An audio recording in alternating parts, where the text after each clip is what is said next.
नमस्कार दोस्तों, एवरीथिंग अभिषेक YouTube channel पे मैं अभिषेक आप सभी का स्वागत करता हूं।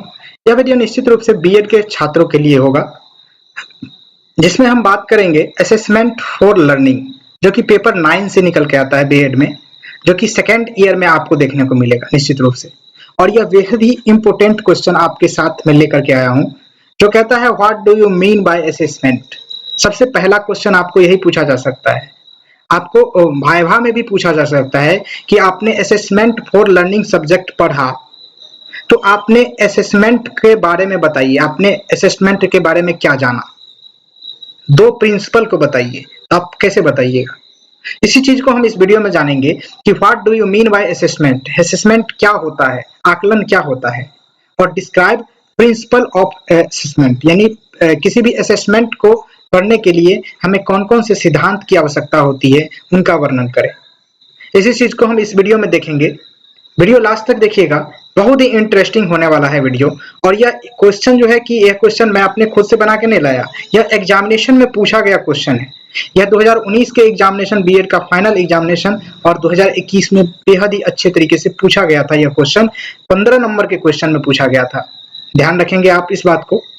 तो इस तरीके के क्वेश्चन को आप किस तरीके से लिखेंगे, आइए जानेंगे इसी वीडियो में। वीडियो अच्छा लगे तो निश्चित रूप से लाइक, शेयर एंड सब्सक्राइब तो करिएगा ही, और बेल आइकन प्रेस करिएगा ताकि आपको नए वीडियो का नोटिफिकेशन सबसे मिल सके, सबसे पहले मिल सके। बढ़ते हैं आगे और देखते हैं सबसे पहले इसका इंट्रोडक्शन। जवाब जो लिखेंगे क्वेश्चन का, आप इंट्रोडक्शन लिख करके डैश दे करके, जैसे मैंने पीपीटी बनाया है, जैसे आपको स्क्रीन पे शो हो रहे हैं, अगर आप उसको इंग्लिश या फिर हिंदी दोनों में से एक लैंग्वेज में लिखना है आपको जो सुटेबल लगे आप लिख सकते हैं। आपके लिए मैं दोनों लैंग्वेज में लेकर के आया था, यानी कि बहुत सारे स्टूडेंट का कमेंट था कि आप बाईलैंग्वेज बना के दीजिए, क्योंकि जो है कि बहुत सारे स्टूडेंट ऐसे हैं जो इंग्लिश में लिखते हैं आंसर, बहुत सारे ऐसे स्टूडेंट हैं जो कि हिंदी में जानते हैं, हिंदी में लिखते हैं, तो उन दोनों के लिए ही यह फायदेमंद होने वाला है। देखिए, सबसे पहले आप देखिए यहाँ से, assessment refer to the process of gathering a evaluation information or evidence about a individual's knowledge, skill, abilities, behaviors or performance in order to make informed judgment, decision or recommendations।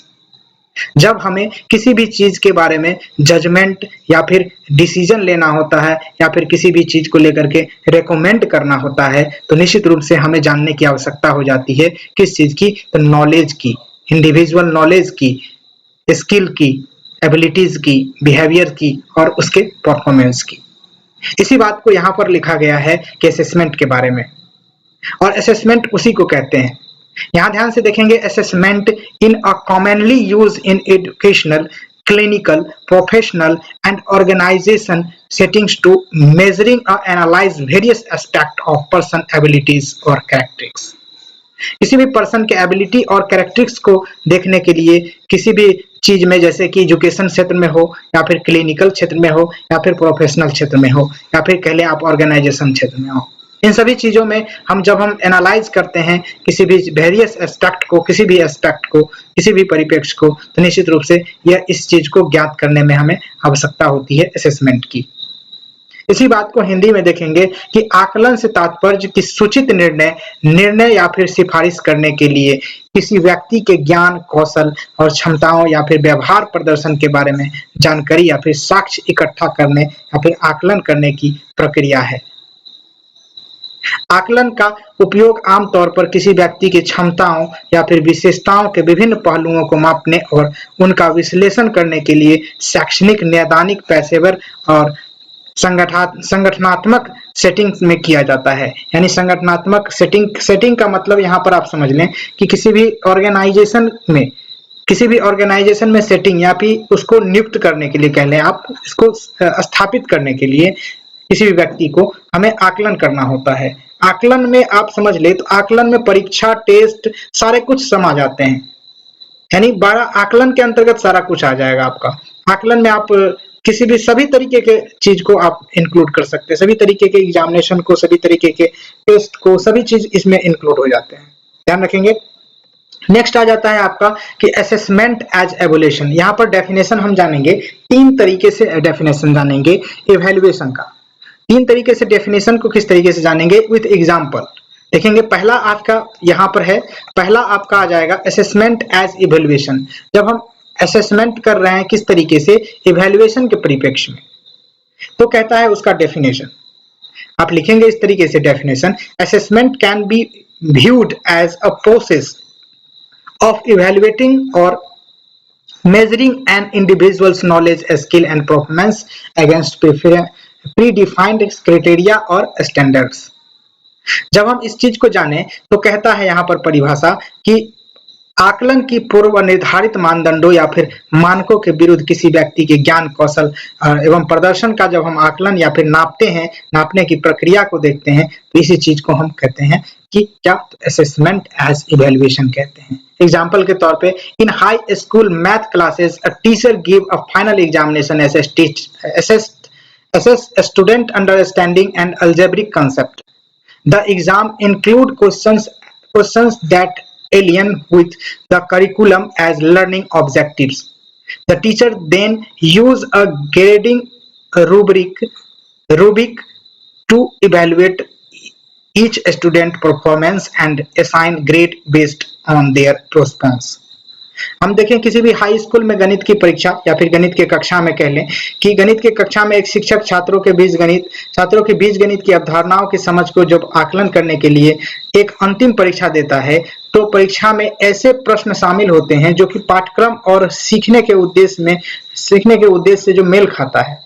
फिर शिक्षक प्रत्येक छात्र के प्रदर्शन का आकलन करने और उनकी प्रतिक्रियाओं के आधार पर ग्रेड को आवंटित करते हैं। एक ग्रेडिंग रूब्रिक का उपयोग भी किया जाता है इसी चीज के लिए, ध्यान रखेंगे इस बात को। नेक्स्ट आएगा आपके साथ यहाँ पर दूसरा नंबर कि असेसमेंट एज डायग्नोज। जब हम असेसमेंट एज डायग्नोज के परिप्रेक्ष्य में डेफिनेशन को देखें तो यह कहता है कि assessment can also refer to the symmetric gathering or information to diagnose an individual's strength, देख सकते हैं, weakness and areas needing improvement।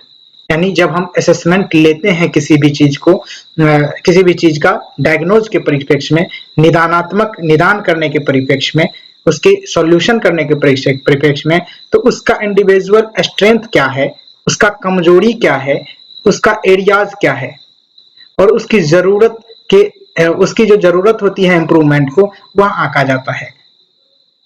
This is a common in clinical and educational setting में। एजुकेशनल सेटिंग का मतलब क्या है, समझ लीजिए यहाँ पर कि क्षेत्र में आप कह लें, इस परिप्रेक्ष्य में इस चीज को जो है कि पारित किया जाता है, समझ लें इस तरीके से। यहाँ पर देखें तो परिभाषा के तौर पे कहा जाता है हिंदी में कि आकलन किसी व्यक्ति के शक्तियों, कमजोरियों या फिर सुधार की आवश्यकता वाले क्षेत्रों का निदान करने के लिए जब जानकारी को व्यवस्थित संग्रह को भी संदर्भित कर सकता है, तो कहलाता है असेसमेंट कहलाता है। यह नैदानिक और शैक्षणिक सेटिंग में भी काम आता है, मतलब आम है या फिर कॉमन है, ध्यान रखेंगे इस बात को। उदाहरण के लिए जब हम जाने तो एक मनोवैज्ञानिक ऐसे बच्चे की मनोवैज्ञानिक आकलन करता है जो कि स्कूल में व्यवहार संबंधी समस्याओं का सामना कर रहा होता है, या फिर आकलन में व्यवहार के अंतर्निहित कारणों की पहचान करने के लिए साक्षात्कार या फिर मानकीकृत परिस्थितियों के अवलोकन शामिल है। इसके बाद मनोवैज्ञानिक व्यक्तिगत उपचार योजना विकसित करने के लिए आकलन निष्कर्ष का उपयोग भी कर सकते हैं। आप यहाँ जान लें तो किसी भी व्यक्ति का या फिर किसी भी छात्र का जो किसी भी चीज में, किसी भी सब्जेक्ट में, किसी भी संदर्भ में उन्हें दिक्कत आ रही है, तो उन चीजों को डायग्नोज करने के लिए, यहाँ पर शुरू में ही दिख रहा है आपको कि उन सभी दिक्कतें को डायग्नोज करने के लिए हमें किस चीज की आवश्यकता होगी, हमें आकलन करने की आवश्यकता होगी इस परिप्रेक्ष्य में। तो उसका स्ट्रेंथ क्या है, उस दिक्कत का स्ट्रेंथ क्या है, मजबूती क्या है, किस तरीके से उसको दिक्कत आ रहा है, कितने लेवल तक उसको दिक्कत आ रहा है, उसकी कमजोरी क्या है एवं उसका क्षेत्र क्या है, इन सभी चीजों को देखेंगे। साथ ही साथ हम नीड करेंगे, किस चीज का हमें नीड है उस चीज को, उस प्रॉब्लम को सॉल्व करने के लिए, इंप्रूवमेंट करने के लिए, ध्यान रखेंगे इस बात को। नेक्स्ट आएगा आपका तीसरा number definition, assessment as feedback and improvement. Feedback ध्यान रखेंगे, एक महत्वपूर्ण वर्ड के रूप में आप समझें, इस तरीके से कि डेफिनेशन इसी का कहता है कि assessment can be seen as a tool for providing feedback to individuals और organisation about their performance with the aim of देख सकते हैं फैसिलिटिंग इम्प्रूवमेंट एंड लर्निंग। यहाँ पर कहता है कि परिभाषा के रूप में कि आकलन को सुधार और सीखने की सुविधा के उद्देश्य से व्यक्तियों या फिर संगठनों के अनेक प्रदर्शन के बारे में प्रतिक्रिया प्रदान करने के एक उपकरण के रूप में देखा जा सकता है। निश्चित तौर पे कि जब कारपोरेट की बात करें तो यहाँ पर एक प्रबंधक या फिर एक कर्मचारी होता है, उनके प्रबंधक और कर्मचारी के प्रदर्शन का आकलन करने के लिए हमें इस तरीके के जो फीडबैक या फिर इम्प्रूवमेंट वाला असेसमेंट करना होता है, जहां पर सुधार की आवश्यकता होती है या फिर प्रबंधक कर्मचारी के साथ आकलन परिणामों के चर्चा करते हैं और रचनात्मक प्रतिक्रिया प्रदान करने और आगामी वर्षों के लिए प्रदर्शन सुधार लक्ष्य निर्धारित करने के लिए एक फीडबैक सत्र आयोजन करता है। आप देखते होंगे कई सारे कंपनीज में देखते होंगे किस तरीके से फीडबैक लिया जाता है सभी स्टाफ से, सभी कर्मचारी से। मैनेजर लेता है और मैनेजर से हायर लेवल का मैनेजर, एमडी लेवल का मैनेजर उनसे लेता है फीडबैक कि आपने क्या समझा इस प्रॉब्लम को, इस तरीके से हमारा परफॉर्मेंस रहा इस ईयर में, अगले साल हम इस जो परफॉर्मेंस है उसको हम बढ़ाएंगे तो किस तरीके से बढ़ाएंगे। तो इस विषय में हम जब फीडबैक लेते हैं, परिचर्चा करते हैं एक दूसरे से, तो निश्चित रूप से यह एक प्रकार का असेसमेंट ही होता है, ध्यान रखेंगे। और उसी का आप यहाँ पर डेफिनेशन दे सकते हैं इस तरीके से। नेक्स्ट आपके सामने आएगा प्रिंसिपल ऑफ असेसमेंट। मूल्यांकन के सिद्धांत क्या होते हैं? किसी भी चीज का मूल्यांकन करने के लिए किस सिद्धांत को हम अपनाएंगे यह बेहद ही मायने रखता है। कौन कौन से सिद्धांत होगा किसी भी असेसमेंट के लिए? तो पहला आपका होगा वैलिडिटी होना चाहिए असेसमेंट का। Validity is a fundamental principle of assessment which means that an assessment instrument must measure what it is intended to measure accurately. In other words, the assessment should access the specific skill, knowledge or characteristics it is designed to assess and not something else. जब वैधता की बात करें तो वैधता आकलन का एक मौलिक सिद्धांत है, जिसका अर्थ है कि एक आकलन उपकरण को यह हुआ मापना चाहिए जिसे वह सटीक रूप में मापने का इरादा रखता है। जो हमारा टॉपिक है उस चीज को हम मापें, उसी तरीके के आकलन को आप एक तरीके का सिद्धांत कह सकते हैं। दूसरे शब्दों में आकलन को उस विशिष्ट कौशल, ज्ञान या फिर विशेषता का आकलन करना चाहिए जिसके लिए वे डिजाइन किया गया है, न कि किसी और चीज के लिए। आप मान के चलिए किसी भी जैसे मान के चलिए कि कोई कंप्यूटर ऑपरेटर का हमें कंप्यूटर ऑपरेटर की आवश्यकता है। वहां पर अगर हम किसी जीके वाले या फिर जो बोलता है या फिर जिस तरीके से लिटरेचर वाले स्टूडेंट को हम वहां पर ले लें तो इस तरीके से हमें यहाँ पर नहीं होगा। वहां पर हमें कंप्यूटर बेस्ड एग्जामिनेशन लेना होगा, तब जा करके हम वहां पर जो है कि उसकी वैधता को नाप सकते हैं, उसकी वैलिडिटी को दिखा सकते हैं असेसमेंट में। इसी चीज को यहाँ पर दर्शाया गया है। यहाँ देखिए कहा भी गया है कि आकलन करना चाहिए जिसके लिए वह डिजाइन किया गया है, न कि किसी और चीज का भी हम माप लें। यहाँ पे इस तरीके के हमें आकलन को डिजाइन करना होगा, ध्यान रखेंगे। दूसरा आपका सिद्धांत आएगा रिलायबिलिटी होना चाहिए आकलन में। Reliability refer to consistency and stability of assessment result. A reliable assessment tool should be produce consistent result when administrate multiple time to the same individual or group under the similar condition. It should minimize the measurement errors. यहाँ पर कहता है विश्वसनीयता के बारे में। तो विश्वसनीयता का तात्पर्य आकलन परिमाणों की स्थिरता और स्थिरता से है। यह एक विश्वसनीय आकलन उपकरण को समान परिस्थितियों में एक ही व्यक्ति या फिर समूह को कई बार प्रशासित करने पर लगातार परिणाम देना चाहिए। इसे माप त्रुटि को कम किया जा सकता है। यानी विश्वसनीयता के बारे में जब हम बात करें कि कितनी भी बार हम एग्जामिनेशन लें, कितनी भी बार हम उसकी असेसमेंट करें, आकलन करें, तो वह निश्चित एक प्रकार का परिणाम दे हमें। किसी भी परिस्थिति में हम उसको जो आकलन करें, उस आकलन का उपकरण का उपयोग करें, तो निश्चित रूप से हमारा जो परिणाम आए वह सेम आए, बार बार एक ही आए, तो वह एक विश्वसनीयता कहलाता है। यह भी होना एक प्रकार का बेहद ही जरूरी होता है आकलन में। तीसरा सिद्धांत आता है fairness. Fairness in assessment means that the assessment process and instruments should be free from basis of discrimination. It should not advantage or disadvantage any particular group based on the factors such as the race, gender, socio-economic status or disabilities. जब हम इस चीज को देखें, race, gender, socio economics status या फिर disability के परिप्रेक्ष्य में हम जब बात करें, तो इन सभी चीजों को साथ लेकर के जब हम किसी भी चीज का असेसमेंट करते हैं, तो वहां पर फेयरनेस दिखना चाहिए हमें असेसमेंट के परिप्रेक्ष्य में, यानी निष्पक्षता की भावना होनी चाहिए। आकलन में निष्पक्षता का अर्थ होना चाहिए कि आकलन प्रक्रियाओं और उपकरणों पूर्वाग्रह या फिर भेदभाव से मुक्त होना चाहिए। इसे किसी जाति, लिंग, सामाजिक आर्थिक स्थिति या फिर विकलांगता जैसे कारकों के आधार पर किसी विशेष समूह को लाभ या फिर हानि पहुंचाने वाली नहीं होनी चाहिए। यह ध्यान देने वाली बात हो जाती है। यहाँ से चौथा, यहाँ पर देख सकते हैं, यहाँ पर तीसरा हो गया, यहाँ पर नंबरिंग हो गया गलत, यहाँ पर ये चौथा होगा। चौथा आपका कहता है कि ऑथेंटिसिटी, यहाँ पर पांचवा हो जाएगा ऑथेंटिसिटी। ऑथेंटिसिटी के बारे में जाने तो authenticity assessment aim to access real world skill and tasks that are relevant and meaningful to the individuals.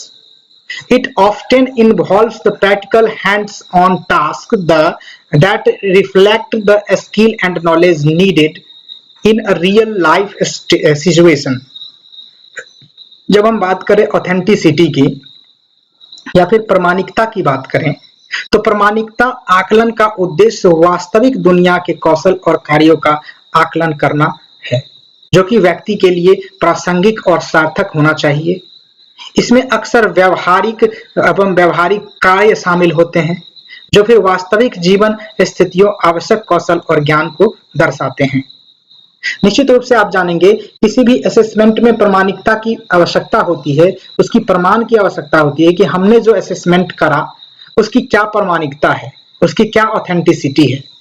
यह बेहद ही मायने होता है निश्चित रूप से। यहाँ देखेंगे चौथा नंबर आपका हो जाएगा पॉइंट, जो कि ट्रांसपेरेंसी कहलाता है। ट्रांसपेरेंसी यानी कि पारदर्शिता रखना होता है कि हमने जो असेसमेंट किया वह असेसमेंट इस प्रकार से था कि किसी भी तरीके के उसमें जो कि कह ले तो किसी भी तरीके का उसमें ये क्या कहते हैं उसको, ये नहीं होना चाहिए कि हम किसी का पक्ष ले रहे हैं, निष्पक्ष होना चाहिए। किसी भी तरीके का घोटाला जो कर लें, किसी भी तरीके का लीक का बात कर लें, तो इस तरीके से नहीं होना चाहिए। ध्यान रखेंगे, assessment produces and criteria should be clear, understandable and communicated to both access and access. Transparency help ensure that the assessment process is fair and that individuals understand what is expected of them. यहाँ पर कहता है पारदर्शिता के बारे में कि आकलन प्रक्रिया और मानदंड स्पष्ट, समझने योग्य होनी चाहिए और मूल्यांकनकर्ताओं या फिर मूल्यांकनकर्ताओं दोनों के लिए, मूल्यांकनकर्ताओं या फिर मूल्यांकन जो दे रहा है या फिर परीक्षा जो दे रहा है, दोनों को सूचित किए जाने चाहिए कि पारदर्शिता या फिर सुनिश्चित करने की मदद करती है कि आकलन प्रक्रिया निष्पक्ष और व्यक्ति या फिर समझते हैं कि उनसे जो क्या अपेक्षा की जा सकती है। आप देखते होंगे कई बार ऐसे एग्जामिनेशन होता है जिसमें आंसर की के द्वारा आपका OMR सीट भी दिया जाता है। वह इसलिए दिया जाता है क्योंकि जो आपने एग्जामिनेशन में रंगा है, आंसर की जो दिया बोर्ड उसका और जो आपने रंगा है, आप खुद से आप मिला लीजिए कि आपका कितना मार्क आ रहा है और जो बोर्ड रिजल्ट दिया वह क्या है। तो यह एक जो है, यह एक प्रकार का जो क्या करता है, ट्रांसपेरेंसी को दिखाता है आकलन में। इसी सिद्धांत को पालन करता है जब इस तरीके के कार्य जो किया जाता है किसी भी बोर्ड या फिर किसी भी आयोग के द्वारा। ध्यान रखेंगे। नेक्स्ट आता है आपके स्क्रीन पे जो कहलाता है फेसिबिलिटी। देख सकते हैं फेसिबिलिटी या फिर व्यवहार्यता। व्यवहार्यता कहते हैं इसे, कि assessment should be practical and feasible to administrate, देख सकते हैं administrate within the available resource including time, professional and budget. Complex और resource intensive assessment may not always be practical. यहाँ कहता है कि समय कार्मिक या और जो है कि बजट सहित उपलब्ध संस्थानों के भीतर आकलन व्यवहारिक और व्यवहार्य होना चाहिए, जो या फिर जटिल या समाधान गहन आकलन हमेशा व्यवहारिक नहीं हो सकता। जब हम जटिल और संसाधन गहन करते हैं, संसाधन गहन तरीके से जब हम असेसमेंट करते हैं तो यह जो व्यवहारिक नहीं होता है, फेसिबिलिटी नहीं होता है। तो इस चीज को ध्यान देने वाली जरूरत हो जाती है किसी भी असेसमेंट को करने के लिए। उसका एक बेहतर एक मेन पॉइंट हो जाता है, मेन सिद्धांत हो जाता है आपका फेसिबिलिटी। ध्यान रखेंगे। छठा है आपका फॉर्मेटिव एंड समेटिव असेसमेंट। ये दो प्रकार के असेसमेंट होते हैं कि assessment can B divided into two main types. आप पिछले वीडियो में भी जाने होंगे कि फॉर्मेटिव असेसमेंट और समेटिव असेसमेंट क्या होता है। फॉर्मेटिव असेसमेंट के बारे में जाने तो this occur during the learning process and is intend to provide feedback to improve learning. It help student understand their strength and weakness, यानी उसका स्ट्रेंथ क्या है एंड वीकनेस क्या है, इसके बारे में हमें जानने के लिए फॉर्मेटिव असेसमेंट की आवश्यकता होती है। ध्यान रखेंगे। उसका दूसरा जो है आपका समेटिव असेसमेंट कहता है कि this is conducted at the end of a learning period and is used to evaluate the overall learning outcome, the assign grade और सर्टिफिकेशन। मैंने आपको पहले बताया कि सबमेटिव असेसमेंट जब आप मैट्रिक ग्रेजुएशन का जो फाइनल ईयर एग्जामिनेशन देते हैं, बोर्ड का एग्जामिनेशन देते हैं, तो वह एक प्रकार का सबमेटिव असेसमेंट कहलाता है। और यहाँ पर भी कहा भी गया है कि overall learning outcome and assign the grade and certification. इसी के परिप्रेक्ष्य में आपको ग्रेड और जो सर्टिफिकेट मिलता है। ध्यान रखेंगे।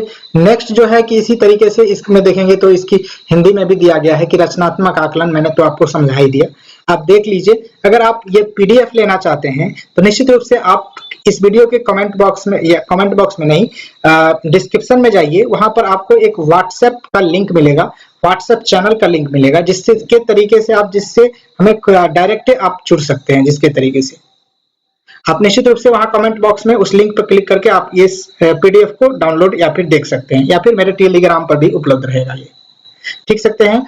देख सकते हैं यहाँ पर कि मल्टीपल मेथड्स, 8वां जो एक प्रकार का जो कह ले तो सिद्धांत है असेसमेंट का, मल्टीपल मेथड्स। कहता है effective assessment often involve using a variety of assessment method such as written test, practical demonstrations, presentation and project and observations. Different method can provide a more comprehensive view of an individual's abilities. एकाधिक विधियों के तरीके से जब हम किसी आकलन को लेते हैं तो निश्चित रूप से प्रभावी आकलन के तौर पे देखा जाता है। प्रभावी आकलन में अक्सर विभिन्न आकलन विधियों का उपयोग शामिल किया जाता है, जैसे कि लिखित परीक्षण, व्यवहारिक प्रदर्शन, प्रस्तुतियां या फिर परियोजनाएं और या फिर अवलोकन कह लें। विभिन्न विधियों की व्यक्ति की क्षमताओं का अधिक व्यापक दृष्टिकोण प्रदान कर सकता है। निश्चित रूप से जब हम किसी प्रभावी आकलन की जब बात करें तो हमें बहुत सारे विधि को अपनाना चाहिए, मल्टीपल मेथड को अपनाना चाहिए असेसमेंट के दौरान, तब जाके हम एक विशिष्ट प्रकार की आकलन कर सकते हैं। नेक्स्ट आपका आएगा 9वां नंबर, देख सकते हैं continuous improvement. Continuous improvement assessment should not be a one time event, it should be an ongoing process that allows for adjustment and improvement in the assessment methods and criteria based on feedback and changing circumstances। कहता है कि निरंतर सुधार की आवश्यकता भी होती है किसी भी आकलन को। आकलन एक बार की घटना नहीं होनी चाहिए, मतलब एक बार हमने कर लिया किसी भी आकलन को, इस तरीके की नहीं होनी चाहिए। यह एक सतत प्रक्रिया होनी चाहिए जो फीडबैक और बदलती परिस्थितियों के आधार पर आकलन विधियों और मानदंडों में समायोजन और सुधार की अनुमति को देता है। ध्यान रखेंगे। 10वां जो है आपका प्रिंसिपल असेसमेंट का, कहता है इथिकल कंसिडरेशंस, यानी ethical principle should guide assessment practical. This include ensure the privacy and confidentiality of assessment result, obtaining informed consent when necessary, and treating individuals with respect and dignity throughout the assessment process.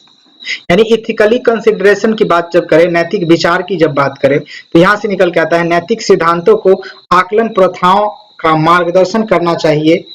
इसमें आकलन परिणामों की गोपनीयता सुनिश्चित करनी चाहिए। आवश्यक होने पर सूचित सहमति प्राप्ति करना, और जो है कि आकलन प्रक्रिया के दौरान व्यक्तियों के साथ सम्मान या फिर इस तरीके से उन्हें रिवार्ड किया जाता है, वो साथ में व्यवहार के साथ शामिल करना चाहिए। यह बात निकल के आता है नैतिक विचार से, कि नैतिक विचार या फिर कह लें एथिकल कंसिडरेशन के बारे में। यह 10वां पॉइंट था जो कि प्रिंसिपल ऑफ असेसमेंट था। जो लास्ट में हम देखेंगे तो कंक्लूजन के तौर पे देखेंगे कि this principles of assessment help ensure that assessments are accurate, fair and meaningful whether they are used in education, health care, employment and other context.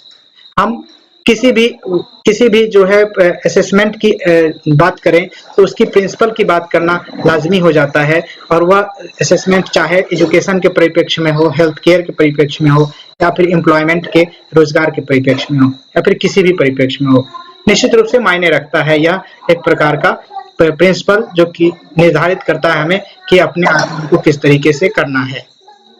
इस वीडियो में आप जाने असेसमेंट फॉर लर्निंग के बारे में। इसमें कई सारे ऐसे पॉइंट थे जो कि मेन पॉइंट था जो कि आपके एग्जामिनेशन के लिए बेहद ही महत्वपूर्ण होगा। निश्चित रूप से आप इस क्वेश्चन को अच्छे तरीके से आंसर कर पाएंगे अपने एग्जामिनेशन में। फिलहाल इस वीडियो में इतना ही। Thank you for watching this video. जय हिंद, वंदे मातरम।